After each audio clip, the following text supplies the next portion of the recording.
حضرت متی نے جناب مسیح کی پیدائش کے واقعات کو ان کی تکمیل کے طور پر دیکھا جس کی انبیاء نے پیشن گوئی کی تھی۔ مثال کے طور پر جناب مسیح کی پیدائش کے بعد مشرق سے عقل مند لوگ یروشلم میں یہ کہتے ہوئے آئے، وہ کہاں ہے جو یہودیوں کا بادشاہ پیدا ہوا ہے، کیونکہ ہم نے اس کے ستارے کو مشرق میں دیکھا ہے اور اس کی پرستش کرنے آئے ہیں۔ حضرت متی آگے بڑھ کر کہتے ہیں کہ جب یہودیوں کے بادشاہ ہیرودیس نے یہ سنا تو اس نے یہودی مذہبی ماہرین سے دریافت کیا کہ یہودیوں کی یہ امید کہاں سے ہے۔ ان کے سوالات کے جوابات دینے کے لیے یروشلم کے مذہبی اساتذہ نے حضرت میکا کا حوالہ دیا۔ انہوں نے خاص طور پر بیت لحم کے مقام کے بارے میں لکھا تھا۔ انہوں نے لکھا، لیکن اے بیت لحم افراطہ، اگرچہ تو یہودا کے ہزاروں میں شامل ہونے کے لیے چھوٹا ہے تو بھی تجھ میں سے ایک شخص نکلے گا اور میرے حضور اسرائیل کا حاکم ہوگا۔ چنانچہ یہودی نبیوں کی طرف سے اسرائیل کے لوگ ایک آنے والے حکمران، ایک وعدہ شدہ مسیحا کے بارے میں جانتے ہیں، لیکن یہ مسیحا کس طرح مسیحیت کے جناب یسوع المسیح سے منسلک ہے؟ اور حتیٰ کہ مسیحیت میں لفظ یسوع المسیح بھی ہے، اس کا کیا مطلب ہے؟ مسح شدہ۔ جی، مسح شدہ، مسیحا، مسیحیت۔ لفظ مسیح ایک یونانی لفظ ہے، یعنی کرسچس، جو کہ کسی کے سر پر تیل ڈالنے کو ایک طرح سے جی ہاں، الگ کیے جانے کی طرف اشارہ کرتا ہے۔ اور دیکھا جائے تو یہودی سیاق و سباق میں یہ مشیخ تھا، جس کا مطلب ایک شخص جس کے اوپر تیل ڈالا جائے اور اسے عام لوگوں سے الگ کرنے کے طور تو پر اس سے یہی ثابت ہوتا ہے کہ کرائسٹ کا لفظ متوازن ہے مسیحا کے۔ یہ یونانی ترجمہ ہے۔ تو جب ہم کہتے ہیں میسیانک تو یہ دوسرا طریقہ ہے کہنے کا مسیحی، جناب مسیح کے جی پیروکار۔ بالکل۔ تو جب ہم کہتے ہیں کرسچنز تو اس کا مطلب یہ ہوا کہ جناب مسیح کے پیروکار۔ جی ہاں، اصل شاگرد جو ہیں ان کی جو پہلی زبان تھی وہ آرامی یا عبرانی ہوا کرتی تھی، اس لیے ان کا پہلا حوالہ یشوع یا مسیح، ان کا عبرانی نام، وہ انہیں مسیح کہتے ہیں، مشیخ کہتے ہیں۔ یہ صرف بعد میں تھا جب وہ لبنان، شام، ترکی اور یونان میں منتقل ہوئے تو انہوں نے یونانی لفظ کرسٹوس کا استعمال شروع کیا، جو کہ غیر ملکی زبان میں زیادہ قابل فہم تھا۔ تو بہت سے طریقوں سے یہودی جڑوں کا ایک اہم رب ترجمے میں کھو گیا ہے۔ وہی یونانی زبان جو جناب مسیح کی کہانی کو اسرائیل سے باہر رومی سلطنت تک پہنچانے کا ایک اہم ذریعہ بن گئی، لفظ مسیحا کا سادہ ترجمہ مسیح کیا گیا، مطلب وہی رہا۔ چنانچہ جب جناب مسیح کی وفات اور جی اٹھنے کی خبر یروشلم کے شمال میں یونانی بولنے والے شہر انطاکیہ میں پھیلی تو انہوں نے اس کا اظہار اپنے طریقے سے کیا۔ جناب مسیح کے ان پیروکاروں کو کرسچنز، مسیحی یا کرائسٹ ونز کے نام سے پکارا گیا۔ اور ایسا ہوا کہ وہ سال بھر تک کلیسیا کی جماعت میں شامل ہوتے اور بہت سے لوگوں کو تعلیم دیتے رہے، اور شاگرد پہلے انطاکیہ ہی میں مسیحی کہلائے۔ اعمال کی کتاب 11 باب 26 آیت۔ جناب مسیح اور یہودی مسیح کے درمیان اہم ربط تلاش جاری رکھتے ہوئے ہم نے یروشلم کے قدیم شہر کی دیوار کے ساتھ ساتھ اپنا راستہ اختیار کیا۔ دیوار کے وہ حصے جو اسرائیل کی ہیکل کے کمپلیکس کو سہارا دیتے تھے اب بھی دیکھے جا سکتے ہیں۔ ہم نے سڑک پار کی اور پھر مشرق کی طرف کوہ زیتون کی طرف مڑ گئے۔ جیسا کہ ہم وادی کدرون میں چلے گئے اور پھر دوسری طرف ہم مل کر سوچتے رہے کہ مسیحا کا نظریہ یہودیوں کی تاریخ اور جناب یسوع المسیح اور ان کے حواریوں کے لیے کتنا اہم ہوگا، جو ایک وقت تھا اسی وادی میں یہیں گھومتے پھرتے اور کوہ زیتون کے آس پاس چلے ہوں گے۔ یہ سیڑھیوں اور راستہ نیا ہے؟ میں کہوں گا یہ تقریباً 5 سال کا ہے اور ان لوگوں کے لیے نیا راستہ ہے جو حضرت داؤد کے شہر ہیکل سے نیچے قدرون کی وادی میں آنا چاہتے ہیں۔ تو ہم اوپر قدیم دیواروں سے چلتے ہوئے نیچے قدرون کی وادی میں آتے ہیں اور پھر کوہ زیتون کی طرف بڑھتے ہیں۔ آپ لوگوں نے نام تو سنا ہوگا۔ شاید یروشلم کا سب سے مشہور پہاڑ۔ تو میرے پاس ایک سوال ہے۔ ہم اس حقیقت کے بارے میں بات کر رہے ہیں کہ مسیحا اور مسیحی تقریباً مترادف ہیں، یعنی ایک ہی لفظ کے 2 ترجمے ہیں۔ کوئی کہتا ہے کہ یہ کتنا اہم ہے، یعنی اس بات کو بہت بڑھاوا دیتا ہے، تو پھر بھی مسیح کی تعریف کے لیے آپ کو یہودی ہونا ہوگا۔ تو آپ کیا کہتے ہیں اس بارے؟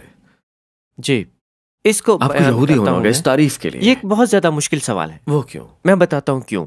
ایک یہودی کے طور پر ہم پیدا ہوتے ہیں جانتے ہوئے اور پڑھتے ہوئے کتاب مقدس کے بارے۔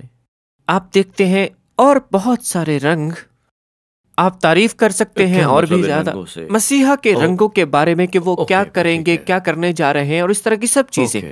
تو جی ہاں، آپ اس کی تعریف کر سکتے ہیں. اور میں نے کیوں کہا کہ یہ مشکل ہے؟ کیونکہ ایک غیر قوم سوچ سکتا ہے کہ اس کے پاس ایک قسم کی خوراک سے نجات ہے. مطلب خوراک سے؟ اس کا مطلب ہے کہ اس کی نجات محض جزوی ہے، کہ آپ کو یہودی ہونا پڑے گا مکمل نجات کے لیے، اور یہ خطرناک مسئلہ ہے. جناب مسیح سب میں ہے، سب میں. اگر آپ نہیں جانتے تو کیا آپ یہاں یہ کہہ رہے ہیں کہ مسیحی سب کچھ؟ جی ہاں بالکل، مسیحا سب میں ہے، اس کی حکمرانی قانون پر ہے، وہی ہدف ہے، وہی نتیجہ بھی. اگر آپ کے پاس وہ ہے تو آس پاس کی کچھ چھوٹی چیزیں آپ مس کر سکتے ہیں. مطلب کہ آپ کو ضرورت نہیں کہ آپ سب کچھ جان لیں جو کہ اس نے کیا. ہاں، اگر آپ ان رنگوں کو جان لیں تو بہت زیادہ ذخیرہ نظر آتا ہے. تو اصل سوال یہ ہے کہ کیا یہودی لوگ کیا ڈھونڈ رہے تھے؟ اسرائیل کے باپ اور مائیں جب وہ مسیحا اور مسیحا کی امید کے بارے میں بات کرتے تھے تو ان کے ذہن میں در حقیقت کیسا نقشہ تھا؟ یہ اس طرح ہے جیسے وہ کہتے ہیں کہ ایک متن بغیر کسی سیاق کے ایک پیش خیمہ ہے. تو جب ہم اس مسئلے پر واپس جاتے ہیں تو مسیحا کی یہودی جڑوں کے ساتھ جن میں سے جناب مسیح آئے تھے ان حالات میں، جی ہاں، اور امید اس طرح جس کے بارے میں ہم ابھی بات کر رہے ہیں، مسیحا کا تصور اصل عبرانی میں لفظ مشیخ یا مسیح بادشاہ کی طرف اشارہ کرواتا ہے. ایک بادشاہ کی طرف؟ ساؤل کو بادشاہ، مسیحا، مشیخ کہا گیا. یہ اس طرح ہے جیسے روح القدس کی علامت اس پر اپنے بلاوے کو پورا کرنے کے لیے بلا رہی ہے. ایک منٹ، آپ کہہ رہے ہیں مسیحا کا مطلب ہے مسح شدہ؟ مسح شدہ، جی ہاں. اور بادشاہ مسح شدہ ہوتے تھے؟ بادشاہ، نبی، کاہن، وہ سب مسح شدہ تھے؟ تمام مسح شدہ تھے. اس نسبت سے وہ سب مسیحا تھے؟ جی ہاں، یہودی لوگوں کو زبور شریف میں باب 105 میں مسح شدہ لوگ کہا گیا ہے جو ایک مقصد کے لیے مسح شدہ کیا. یہ بہت کنفیوزنگ ہو رہا ہے. نہیں سنیے، مسح شدہ اس لحاظ سے کہ آپ کسی اور کے لیے کوئی کام کریں، آپ ایک کام کے لیے مختص ہو گئے، ایک اس طرح کا کام جو کہ خدا نے آپ کو سونپ دیا، تو یہ ایک طرح سے خدا کی مہر ہے. تو میں مسح شدہ ہوں؟ جی بالکل، یہ خدا کی طرف کا مقصد یہ ہے کہ میں خدا کی طرف سے منظوری کی. ٹھیک ہے جی، منظوری. تو یہاں سے خیال اخذ ہوتا ہے کہ مسیحیت کی تعریف کافی کھل چکی ہے، کیونکہ اس میں ایک پوری قوم آ جاتی ہے جو کہ مسح شدہ ہے، اور پھر اس میں نبی، کاہن اور بادشاہ بھی ہیں. تو پھر یہ خیال کہاں سے آتا ہے جس میں ایک آدمی؟ جی، ساؤل کے ساتھ یقیناً وہاں صرف ایک بادشاہ تھا. جب تک آپ کو معلوم نہ ہو کہ آپ کے پاس انقلاب اور سلطنت کی تقسیم ہے، لیکن تصور صرف ایک بادشاہ اور صرف ایک خاندان کا ہی تھا. لہٰذا حضرت داؤد کے ساتھ آپ نے خاندان، مرکزی بادشاہ اور حضرت داؤد کی نسل کے تصور کو ہمیشہ کے لیے دیکھا، اور وہ ہمیشہ کے لیے مسح شدہ کہلائے. یعنی وہ مسح شدہ ہیں جن کو خدا نے ایک خاندان جس کو مسح کیا جاتا ہے، اور وہ یعنی بادشاہ کے خاندان کو، بادشاہ سے لے کر خاندان تک. یہ صحیفہ حضرت سیموئیل کی دوسری کتاب باب 7 میں حضرت داؤد کا وعدہ ہے. اور پھر حضرت داؤد کے خاندان میں سے ان بادشاہوں میں سے ایک نہ صرف اسرائیل اور یہودا پر حکومت کرے گا، بلکہ یہ زبور شریف باب 99 میں کہتا ہے کہ اس کے بعد پورے زمانے میں، اس کے بعد زمانے میں سے آتا ہے وہی مسیحا ہے. تو مسیحا کا تصور صرف ایک شخص سے منسلک نہیں ہے، بلکہ آپ کہتے ہیں کہ صحیفے میں اور بھی چیزیں اس میں اشارہ کرتی ہیں، اور مسیحا کے بارے میں جو کہ شاید ان تمام مسیحوں سے بڑا ہو. کیا ایسا کچھ ہے؟ عظیم بادشاہ. کے بارے میں یہ اور میں اسے اپنا پہلوٹا بناؤں گا اور دنیا کا بادشاہ. میں اپنی شفقت اس کے لیے ابد تک قائم رکھوں گا، اور میرا عہد اس کے ساتھ لا تبدیل ہوگا. میں اس کی نسل کو ہمیشہ تک قائم رکھوں گا، اور اس کے تخت کو جب تک آسمان ہے. زبور شریف باب 99 آیت 29. وہ عظیم تر ہوگا، اس میں اس کے پاس سب کچھ ہے. وہ بھی نبی بھی ہے، وہ بادشاہ بھی ہے، وہ اعلیٰ کاہن بھی ہے، وہ سب کچھ ہے. باقی سب کے پاس کچھ جز ہیں اس کے، اور وہ اس میں سب کچھ ہے. یہ ہے نظریہ. اور یہ اطلاع ہو سکتا ہے کچھ لوگوں کو لگے کہ یار یہ تو بالکل نیا ہی صحیفاتی نظریہ ہے. نہیں، ہرگز نہیں. مثال کے طور پر جب جناب مسیح بچے تھے، کچھ دن عمر تھی ان کی، اپنے والدین کے ساتھ ہیکل میں داخل ہوئے. وہ ہیکل میں، جی وہ انہیں ہیکل میں لے گئے بچے کی قربانی وغیرہ اس معاملات کے لیے، ٹھیک ہے نا. انہیں کس نے دیکھا؟ حنا اور شمعون نے، ہے نا. ان کو کس نے دیکھا؟ یہی دو تھے وہاں، حنا اور شمعون نے. تو ان دو لوگوں نے ان کو دیکھا تھا وہاں ہیکل کے اندر. جی بالکل، انہوں نے ایک بچے کو دیکھا. وہ ضرور حنا اور شمعون ہوں گے. حنا اور شمعون یعنی کہ عبرانی زبان میں ان کو حنا اور سیمون کہتے ہیں. اور خیال یہ آتا کہ انہوں نے ایک بچہ دیکھا جو کہ ہاتھوں میں تھا، اور کیا کہا انہوں نے؟ ہم نے خدا کے حتمی مقصد کو دیکھ لیا. یہ وہی ہے جو بادشاہی کرنے والا، یہ وہی جو خدا کو جلال بخشنے والا ہے. پر انہوں نے محض ایک بچے کو دیکھا ہے. اور آپ کہہ رہے ہیں کہ اس سے اسرائیل کی جماعت کی توقع کی عکاسی ہوتی ہے. اور جس وقت ماں باپ اس لڑکے یسوع کو اندر لائے تاکہ اس کے لیے شریعت کے دستور پر عمل کریں، تو اس نے اسے اپنی گود میں لیا اور خدا کی حمد کر کے کہا کہ اے مالک، تو اپنے خادم کو اپنے قول کے موافق سلامتی سے رخصت کرتا ہے، کیونکہ میری آنکھوں نے تیری نجات دیکھ لی ہے، جو تو نے سب امتوں کے روبرو تیار کی ہے، تاکہ غیر قوموں کو روشنی دینے والا نور اور تیری امت اسرائیل کا جلال بنے۔ اور اس کا باپ اور ماں ان باتوں پر جو اس کے حق میں کہی جاتی تھیں تعجب کرتے تھے۔ انجیل شریف بمطابق حضرت لوقا باب 2 آیت 27 سے 33۔ یہ کیمرے پر زوم ان کی طرح ہے۔ آپ مسح شدہ لوگوں سے شروع کرتے ہیں جنہیں خدا نے ایک مقصد کے لیے چنا ہے۔ اس کے بعد آپ قبیلہ یہودا حضرت داؤد کے گھر پہنچ گئے، جہاں آپ کو خاندان شاہی خاندان ملتا ہے۔ پھر آپ کو اس شاہی خاندان میں سے ایک شخص ملتا ہے جو کہ مسیحا ہوگا، جو کہ حکومت کرے گا پوری دنیا پر۔ ان سب باتوں کا ایک ہی مطلب ہے۔ تو یہ مسیحا کا ایک نظریہ ہے جو کہ بن رہا ہے، بہتر ہے اور زیادہ مخصوص بھی ہے جب تک کہ دوبارہ یہ سب کچھ نہیں بن جاتا۔ ایسے ہی ہے؟ بنیادی طور پر یہ خدا ہے۔ تو جی ہاں۔ آئیے دیکھتے ہیں، شاید میں کچھ سمجھا سکوں۔ کون تھا نمبر 2 حضرت موسیٰ کے لیے؟ حضرت یشوع، درست کا؟ جی، وہ ان ہے کے نا؟ اسسٹنٹ اچھا، ٹھیک ہے۔ ہے۔ تو حضرت یشوع کے لیے نمبر 2 کون ہوا؟ کوئی بھی نہیں، اوکے، کوئی نہیں۔ کلیب بنی ینفونے غالب ان کے برابر تھا، ان کا نمبر 2 ان کو نہیں کہا جا سکتا، کیونکہ وہ دونوں کا رتبہ تقریباً برابر ہے۔ کیونکہ حضرت موسیٰ لوگوں کو زمین پر لائے، زمین میں نہیں، زمین پر لائے۔ حضرت یشوع انہیں زمین میں لاتے ہیں، پر جب وہ موعودہ زمین میں پہنچ جاتے ہیں، بادشاہ تو خدا ہے، خدا ہی بادشاہ ہے۔ 12 قبائل ہیں وہاں، لاوی عبادت گاہ کے اندر ہے، خدا بادشاہ ہے۔ حضرت یشوع کو نمبر 2 کی ضرورت نہیں ہے، لہٰذا ایک اصول کے طور پر ذہنیت ہمیشہ موجود تھی ان لوگوں میں، ان کا سایہ تھا، لیکن وہ جانتے تھے یا مانو میں خدا کی محبت اور فضل سے مقصد کیا، اصل مقصد کیا ہے۔ اوکے، تو آپ زمین کی بات کر رہے تھے، یعنی لوگ زمین پر ہیں، اور جب ہم بات کرتے ہیں مسیحا کی، زمین خود بخود مالدار ہو جاتی ہے، ایسا نہیں؟ کیونکہ یہ لوگ اس زمین پر رہتے ہیں اور اپنے مسیحا کے منتظر ہیں۔ لوگوں کو بلکہ دفنایا گیا اس زمین میں کوہ زیتون کی، تو اس میں مسیحیت کی ایک جہت موجود ہے۔ یہ وہ 3 گنا ڈوری ہے۔ آپ کو معلوم ہے، آپ کو اسرائیل کی سرزمین، اسرائیل کے لوگ اور اسرائیل کا مسیحا مل گیا ہے۔ پورا منصوبہ اس وقت تک کام نہیں آتا جب تک یہ تینوں ایک ساتھ نہیں ہو جاتے۔ اور یہاں اس منظر کے عین وسط میں آپ کو جناب مسیح قدرون کی اس وادی سے دائیں طرف چلے ہوئے ہیں۔ یہ قدرون کی وادی ہے یا یہوشافاط کی وادی ہے، جہاں یہ کہتی ہے کہ دنیا کی تمام قومیں انصاف کرنے والی ہیں۔ صحیفہ حضرت یوئیل باب 3 اور 4 میں۔ اور پھر آپ کو قبروں کے علاقے سے گزرنا ہوگا، کیونکہ یہ واپس صحیفہ حضرت زکریا باب 14 کی طرف لے جاتا ہے، جہاں مردے جناب مسیح کے بعد دوبارہ جی اٹھ رہے تھے، اور جناب مسیح بذات خود اس پہاڑ پر زندہ ہوں گے اور وہاں زیتون کے پہاڑ پر کھڑے ہوں گے۔ تو یہ پورا منظرنامہ ایسا ہے، گتسمنی کا باغ، تمام قبریں، زیتون کے پہاڑ، یہودی قبریں، یہ سب کچھ مسیحی امید سے جڑا ہوا ہے۔ اور یہ تصور کہ جب خدا اس زمین پر واپس آئے گا، اس کی مرضی جیسے آسمان پر ہوتی ہے ویسی ہی زمین پر ہوگی۔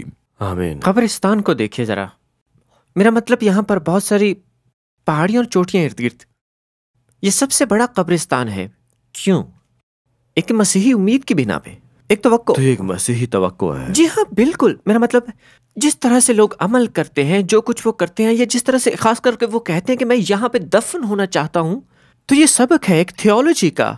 وہ کیوں؟ اس لیے جناب مسیح کے قدم یہاں پر پڑنے والے ہیں، ان کی دوسری تشریف آوری پر جب وہ واپس آئیں یہ گے۔ کہاں سے لیا آپ نے؟ یہ زکریا باب نمبر 14 میں، زکریا 14 اس میں ہے، اور ہم دانیال باب 12 میں یہ دیکھتے ہیں کہ ان کے آنے میں بھی ایک قیامت ہے۔ تو ایک یہودی ذہن کے اندر میں چاہتا ہوں کہ اس کے بعد میں وہی رہوں جہاں ان کے پاؤں ہوں، کیونکہ ان کے پاؤں کے ساتھ زندگی ہے۔ تو مینو آپ کیا کہیں گے کہ یہ پہاڑ یہاں صحیفہ حضرت زکریا کے باب 14 میں یہودیوں اور مسیحیوں دونوں کے لیے کچھ قیمتی ہے؟ کیا یہ درست نہیں؟ جی بالکل، میں یہی مقصد اور پیغام واضح کرنا چاہتا ہوں، کیونکہ جب وہ آئیں گے تمام مقدس اس کے ساتھ ہوں گے۔ مجھ کو دیکھیے، میں بہت بدصورت لگتا ہوں، پر خدا جب دیکھتا ہے مجھے تو میں مقدس ہوں، اور مقدسین آنے والے ہیں خداوند کے ساتھ یہاں پر۔ تو جو لوگ جناب مسیح پر ایمان رکھتے ہیں کہ وہ خداوند ہیں، ان کے ساتھ وہاں پر آئیں گے، اور وہ جو مسیحا کا انتظار کرتے ہیں کہ وہ مسیحا ہیں اور جانتے کہ وہ وہاں آئیں گے، وہ وہاں دفن ہیں۔ کچھ لوگ سائے کی تلاش میں ہیں، بغیر کچھ معلوم ہوئے، کچھ دوسرے مباشرت سے جانتے ہیں، اور نتیجہ آپ کے سامنے ہے۔ تو یہ پہاڑ یہودی مسیحا کی امید اور مسیحی امید کو بھی جوڑتا ہے۔ جی بالکل، 100%، بالکل ایسا ہی ہے۔